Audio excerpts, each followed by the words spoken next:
Saraswati. Now I would like to invite M.K. Srinivas to make his presentation on water resources.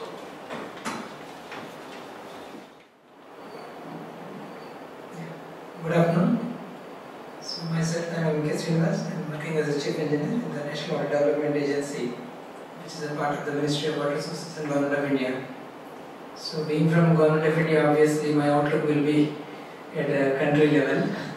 So today I thought I just talk a few things about what is the development scenario in our country and what are the environmental impacts, because this session is on basically water and environment. So we just start with what we have got about in our country. If you see as a whole, as a country as a whole, these are the statistics which in front of you, where we have got an annual precipitation, that means that includes the snowfall also, that's something like a 4,000 kilometer cube. A kilometer cube, I think probably have to understand what is the quantity of water. This is a very huge one. But what actually comes into the river is about when I say basin flow, means which is coming into the river basins in surface and water put together is something like 1,869. And what comes into the rivers is only 690. And out of that 690 surface water, we have created a storage of about 219 only so far in the country. And this 219 is coming from the statistics of 219 is only from the large dams. And in our country we have got something like around 4,700 large dams. So all 4,700 dams put together, we have created a storage of 219.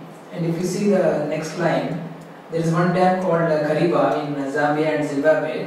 One single dam has got a capacity of 180 kilometer cube. Means whatever 4,700 dams in India put together, we are just slightly ahead of that one. So even this is not sufficient for us. Whatever capacity we have created so far is just sufficient for today's population actually. What we are going to try to see the next 30-40 years what is going to happen in our country. The situation is not very rosy. We will see about that one. This graph shows the average annual water availability, because the total water availability in our country is constant and the population is increasing. So obviously the per capita water comes down. And today you can see we have crossed 2010, means we are around 938, below 938 value. And that is alarming because of this reason. There is an international guideline and it says 1700 cubic meter per person per year. If it is there, the shortage will be very local and rare. So that situation we crossed somewhere in 1970s only. And then today we are at this level, 1000. Below 1000, water supply begins to hamper human well-being. This is what we are seeing now. And this statistics is for the entire country. And if you go for the basins, each basin wise, the situation is much more horrible. Because this includes water of Ganga and Brahmaputra. Most of them which goes into the sea, we cannot harness that water, we cannot store that water. And then situation of the third red line which you see, it says below 500 water availability is a primary constraint to human well-being. In most of our river basins today, we are in this situation. So I have just listed some of the basins where the figures are given in red, you can see, which we are nearing nearby. So Sabarmati for example, Kaveri for example, we are around 440. So these are the basins where serious problems of water resources is going to occur in future. And already it's occurring. Like in Kaveri, case of Kaveri, you can see what happens in case of a fight between these two states. And what is the reason why there is no Kaveri issue for the past few years on the newspapers? Any idea? Because Kaveri was very hot earlier, but the last few years, if you observe, there is nothing about Kaveri. Why Tamil Nadu and Karnataka are not fighting? Because last 4 years was a surplus year. We had continuous good rains and water was surplus. So whenever water is surplus, no state can store the water. They have to leave the water downstream. So the water comes to all states and then there is no complaints. The moment there is a water shortage, then every drop counts. Then every state starts waiting. I will not give my water to you. This is the type of things the politicians keep on telling. And all these red figures which you are seeing, these are the basins which require to be supplemented in future from surplus basins. Because these basins are actually a deficit basins, what we call as a deficit basin. So deficit basins are to be supplemented with water from other surplus basins. And what we have seen in our country, if you can see, we have developed something like irrigation. Irrigation is measured in terms of irrigation potential, how much irrigation potential we have created. So in independence we had around 22 million hectares. Today we have come to about 113 million hectares. But there is a limit for this figure of 113 also. 113 can go to what extent? if you have any idea about our country's area, we are something like 329 million hectares. That is the size of our country. Now, out of these 329, it includes everything: mountains, rivers, deserts, everything. So you cannot have, say, irrigable area over the entire area, and that is the limit for about 140 million hectares. Means we cannot grow crops beyond 140 million hectares in our country. And already we have provided irrigation to 130. Means hardly we have 25 million hectares. And we are adding around 10 million hectares per each plan period, every 5 years. Means the next 2 plans, 12th plan is already over now. So 13-14 plan will be actually reaching a saturation level. Then what next? That is the question. That is the biggest question. Though we may have water, we don't have land to irrigate actually in future, because land also there is a limitation. And what is happening is that we are constructing dams and we are creating what is known as a command area. Okay, where you put a canal system and provide the water to the fields. But these areas are getting converted to other land applications. The entire irrigation is going away. We can give an example of even if you have been to Pune, near Mumbai. Maharashtra is a very big city. The entire high-tech city of Pune has been developed under a command area of a project which was constructed. So the water which was being stored earlier to be given for irrigation is now being used for drinking water. That's the situation in our country, and we are losing that one. We are losing very good fertile soil in terms of other areas when you talk about development. That's the biggest concern. Hydropower, we are from 500 megawatts to 33,000 megawatts. Still again shortfall, because the total hydropower potential in our country is more than 50,000 megawatts. We have to harness the 50,000 is this, because hydropower is thus one of those powers which is most environment friendly. Because once you put a dam in position, then the water is again which you are getting from the nature.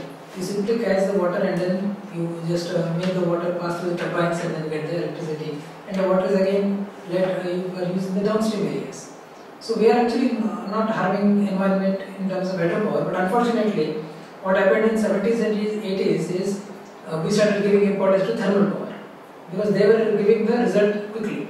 A thermal power station can start generating power within say 5 years, whereas a hydropower project requires a lot of time for constructing.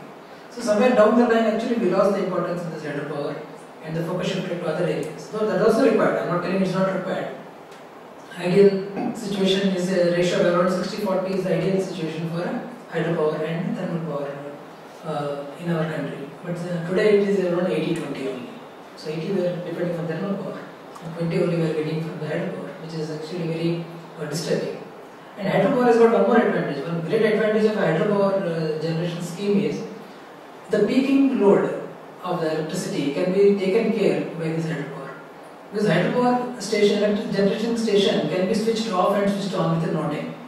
That is, if you want power now, the peak hours, let us say a city requires power during the peak hours of say the morning between 10 to 5.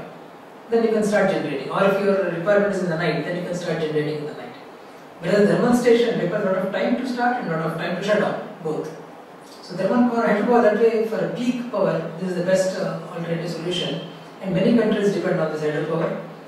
Country like Canada depends totally on hydropower. And in fact, only for generating hydropower, they are diverting the water from west flowing rivers to the east flowing rivers. They have constructed dams and they started diverting to the other side because they are getting good head. So from that they generate huge hydropower, and today Canada doesn't have any power problem. And totally they are depending on the hydropower in their country. Of course, flood protection, flood embankment and other things are also there. But then our focus is basically today's problems what we are facing in our country. The first one is about the population. All of us know this situation, statistics, I need not tell. So there are various projections, so I gave the figure of 150 to 170 because different projections give different populations. But anyhow, around 160 crores is what people generally believe with our country will stabilize. And today, at that time, the food grain production will be, demand will be around 450 to 550 million tons is what the estimate is there. Again, various estimates are there. And today where we are? Today we are around 255 million tons, this is the last year statistics. And this last year, 2012-13, happened to be a very good monsoon year. So whichever year we have a good monsoon, we are getting very good bumper production. But then the problem is these food grains are consumed in a year. Means next year situation again is same. Again you require 50 million tons. But in another 40 years, we require around 450 million tons. Of course, for 120 crores what we are there today, we are telling that we are self-sufficient. But that statement is not correct. Because after 120 crores, around 30% of the people are living below poverty line. So what you are catering is only to 70% of the 120. Means that 30% are not having sufficient economic strength to buy the food grains. In that situation, we are calling ourselves as self-sufficient. But then imagine all this 30% also come above the poverty line in terms of real sense, not in terms of lowering your poverty line, like what we are seeing today, the arguments going on, what is the poverty line, where the poverty line has to be there, it is 10 rupees a day, 30 rupees a day, that is different. But if you really see in terms of people able to buy the food grains from market, if all this 30% also will buy, then this figure of 450 stands. Or if you assume in 2050 also 30% of the population will be below poverty line, then our demand will be around 350 million tons only. But still there will be a shortage of around 120 million tons of food grains. That is a very serious issue for a country like India. This is a very disturbing situation because, as I told, this has to be done every year. Every year we need to produce this much of food grains.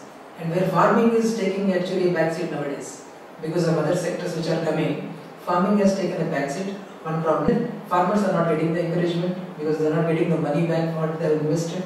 So there is a serious problem because no farmer today wants his son to become a farmer. Everybody wants him to study and then come to the city and then work. Then if everybody starts working in the city, then who will be there in the field to produce food for us? All of us, we are here standing for home, taking the same food. But somebody has to produce the food for us. So that is a very serious problem which we are going to face in the future. And then what we can do is, this, as a part of a solution, I have given some things here, is basically on the new dams and canals, where I am talking about intra-basin. Within a basin you start developing, but this has reached almost a saturation level. So the next is the inter-basin water transfer. That is a technical name for river linking actually. We call river linking in a general sense. But then a link normally works only in one direction because this river links, it's not an electricity link, so it works only in one direction. So it is an inter-basin water transfer. From one basin you transfer the water to another basin. Now this scheme, the Government of India has contemplated way back in 1980. The National Perspective Plan was prepared in 1980. And the department in which I am working now as a chief engineer started in 1982 doing these studies. So 30 links have been identified. And we made a lot of studies in this direction and the reports are ready. But then on ground so far no scheme has been implemented. That is a disturbing situation again. It requires a lot of political will and a very strong central government. But nowadays in the political situation you also know every state is voting more for the regional parties, and regional parties have got their own very narrow thinking. So they cannot think in terms of a country level. And the central government is depending on these parties for running the government day to day. So it's a very difficult situation in today's scenario, but we hope in future something happens. Of course, groundwater is one other option where we can do, because technology has developed like anything. We are having bore wells which can go very deep and then pumping. Of course, recharge is another problem. Then another option is the water saving, where you can save the water actually in terms of increasing the efficiency. Because right now the efficiency of our irrigation systems is around 30 to 40% of surface water irrigation system is around 30 to 40%. That needs to be improved. That is the focus which central government is giving in the next in the 13th, 12th 5-year plan as well as 13th 5-year plan. Of course, reducing operation is one which I kept for discussion. Then another thing is the water productivity, which agricultural scientists are looking in this direction. So with the same amount of water, if we are able to generate more crops, means the same area, same water, then we can double our yield also. But how far we can do that is because the green revolution has taken place already once, so we cannot expect it to happen again. And agriculture scientists only can reply in this direction. But as far as my knowledge goes, this increasing the yield from using the same amount of water in our country with the present system is very difficult. We cannot reach even the levels of the neighboring countries like China. Of course, the last option is a trade, what is a virtual water, where you try to import the food. That's one option which many people advocate, that why we should construct dams. We can always buy the food from the market, that is very simple. But the question is, when you are talking in terms of importing food of around 250 million tons, then who is going to sell it? Okay, you have the money to buy it, but then is there any country in the world which will sell 250 million tons of food grains in a year? It's impossible.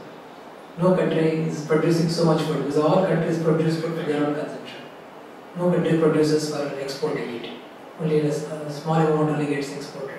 So that is really ruled out, particularly in the next, when you are seeing a scenario of 2050, I am talking, where we require around 400 million tons.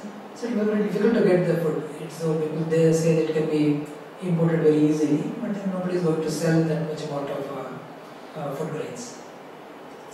So the target, if you start looking at our target of 250 million tons additional, so these are the various options available. So I am not ruling out any of them, including watershed development, because watershed development is one of the issues which is to be done at a very small watershed level. Means at a village level it is possible to do this type of watershed development activities. We have seen some certain villages, but then there are very few in our country today, right from Raleigh City, which has become very famous because of Anna Hazare.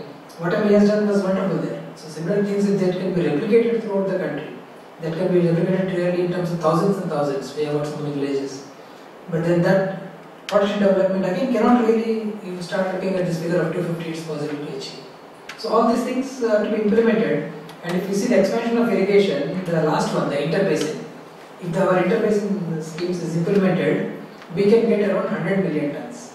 Means out of this 250, 100 million tons straight away will come from our interbasin water transfer, because that we are talking in terms of around 35 million hectares of area can be brought under irrigation, because we are transferring the water. But then of course all these things appear to be very hazy now. So these are the things which we need to discuss actually. Of course this is a graphic where trying to show the construction of dams in the world, throughout the world, where you can see between 1950s and 1980s there is a spurt. A lot of dams are constructed throughout the world, not only in our country. After 1990, we see it starts coming down, mainly because of the environmental issues, or it could be the thinking process, whatever it is. This is not a really this situation for a country like India. And if you see the population of dams by country, of course this is a source from World Commission on Dams. India is being given something like 4,300. This statistics is about 4 or 5 years old. But you can see where China, I put a question mark where they are rating the 22,000 dams been constructed in China, because China doesn't publish any official figures. So I don't know from where they got. But you see USA. Now India and USA, if you see, USA has got around 6,500 dams.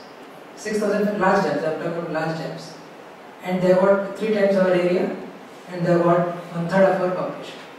So a country which is having 6,500 dams for 1/3 of our population, they can boast of anything. They can take up any issue actually, as far as the environment is concerned, and then the bias one can easily see. I will discuss this slide and then close this because this what I try to do here is take a data from IMD. Basically, this is from the Institute of Tropical Meteorology.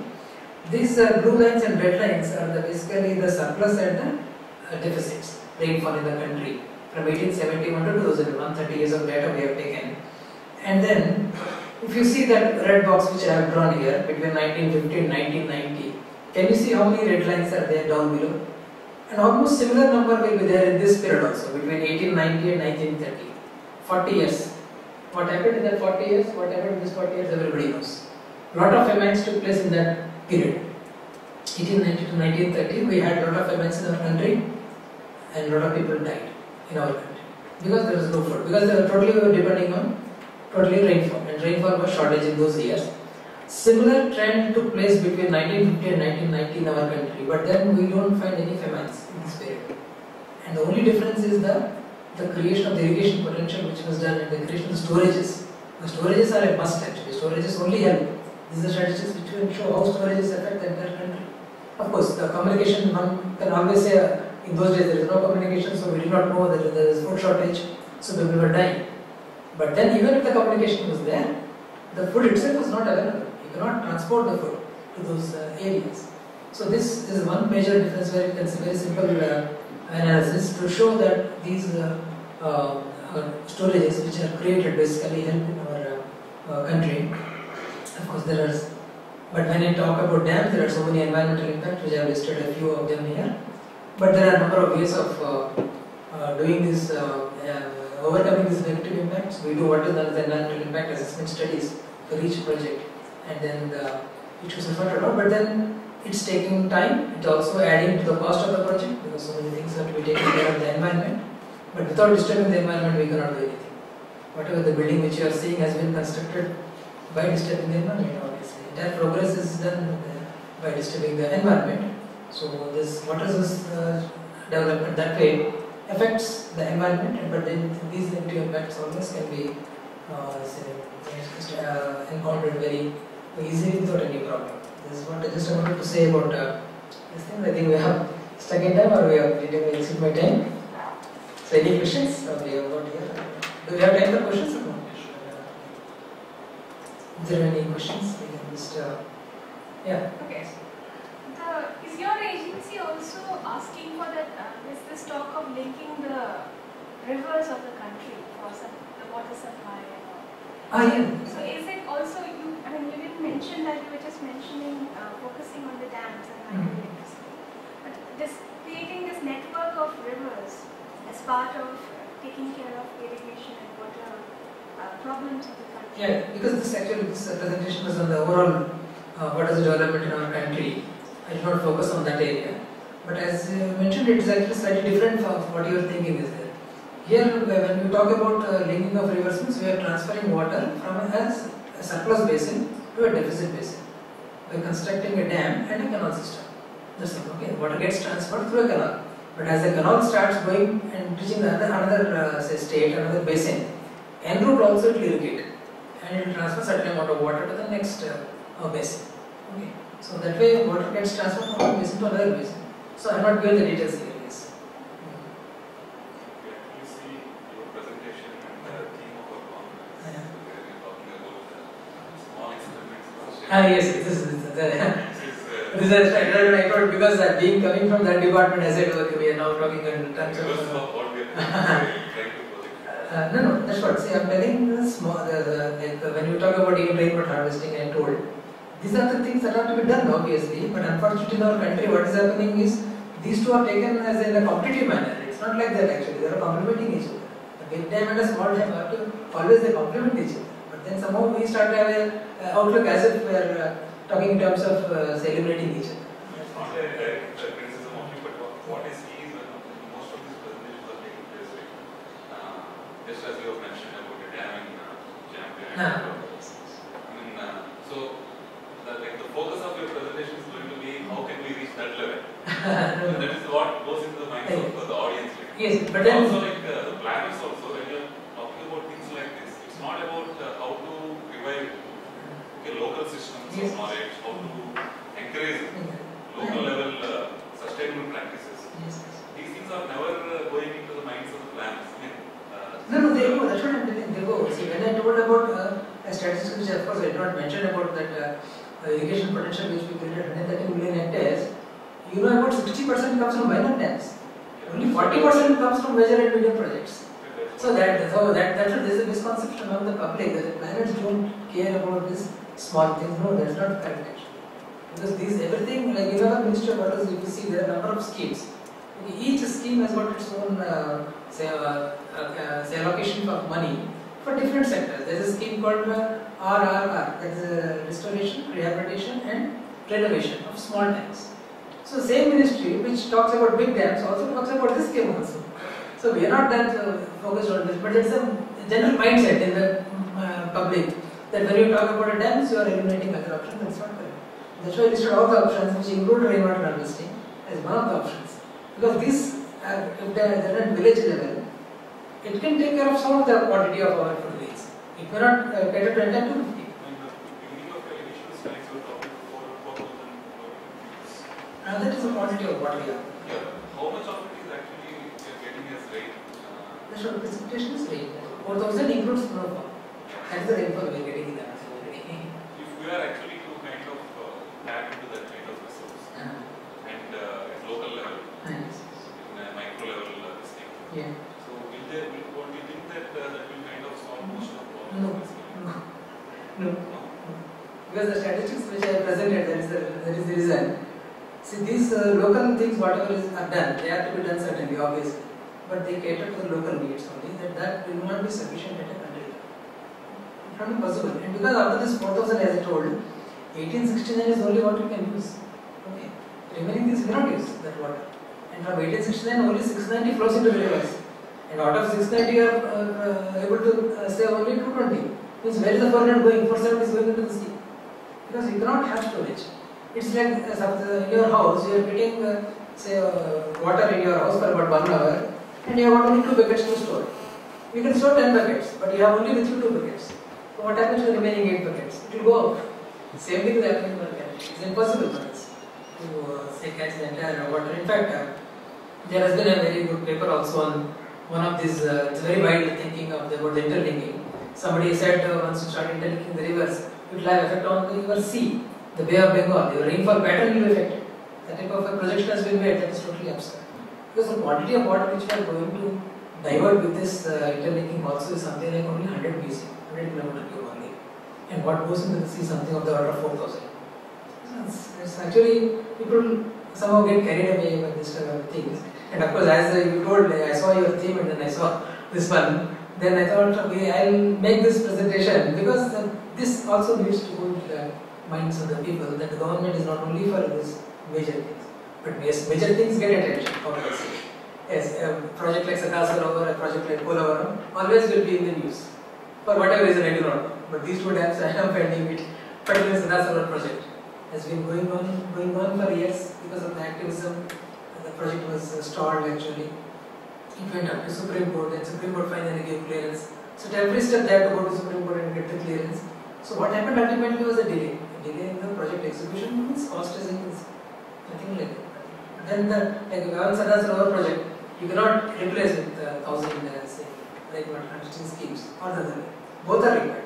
Even this is required, that is also required. So Government of India's focus always will be for all, major, medium, minor and even tank level. And then we do a lot of funding for even agriculture activities also. We have a scheme called FPARP, that is Farmers Participatory Action Research Program. So where you give money to the basically to research institutes to ask to encourage the farmers to adopt new practices. So money is going to all the sectors. It's not like that. One of the main aim is to just tell you about this aspect that yes, we are working in all directions. And somehow, but it gets like when you talk about water and environment, for example, as if a dam means you are talking against environment. Okay, or if you are talking about environment means you are talking against dam. It's not like that. Both have to exist together. Both are together. Just a curious question. What exactly is the half-life of one of these large dams? Life of the project, actually we cannot define exactly life, but for economic evaluation we take as 100 years for a project. But normally in 100 years when life means what we say is whatever sediment comes in 100 years, okay, that gets silted up. Then your dead storage, we keep a provision for dead storage. The dead storage gets filled up. Means the life storage will be still available against the gates. Means once you open the gates, everything goes away. But once you close the gates, the storage is available. The storage will continue as long as the structure stands there. Okay. So 100 years is what we take for calculation purposes for economic return. But practically it will be more than 200 years. As long as your concrete stands there. So we have not seen any dams being silted. No, yes, lot of siltation takes place. Lot of siltation takes place, but then not, as you said, not fully silted. Not fully silted. But even if they are silted up, we have gates. So storage against gates is always available. But siltation is a problem, which we are going to face. Is another point which is a very good point which you have made. Because for some small schemes we take as life as 50 years, and most of these small dams are more than 100 years old. So they are still working. So interestingly, if you add to that the public distribution wastages that happen during the public distribution, then I think the picture looks much worse. About the Like the storage, what you have shown to the storage capacity, and to that if we add the public distribution system and the wastage that is happening during that process. I told about efficiency. Irrigation efficiency in our country is around 30% only. Means if you want to give 30 units to your field, you have to store 100 units. That's what is happening. Because it's impossible for us to any system in the entire world to have irrigation efficiency more than around 70-80%. But then from 30 can be made 40 easily in our country. But that depends on a lot of again encouragement to be given to the farmers. But the other situation is different. Actually, farmers themselves are not interested in having the next generation to come for farming. That's a serious issue. And once the younger people come, they take over, then only it's possible to improve the system. And the traditional wisdom or traditional knowledge which is there, actually, that is very important in a country like in India, we are losing. That is another problem. Because the farmers, as I told, generation gap is there. His father is a farmer and his son is something else. So that transfer of knowledge is not there. And then we are losing. Because there are some NGOs which are working and they are documenting these things.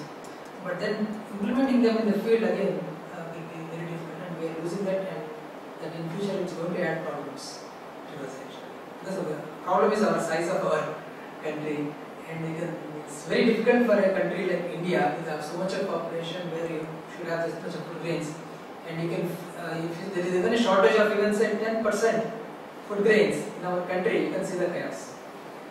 There will be a chaotic situation in our country even with a 10% shortage. There was a situation when Lal Bahadur Shastri was Prime Minister in the 1960s, I think probably.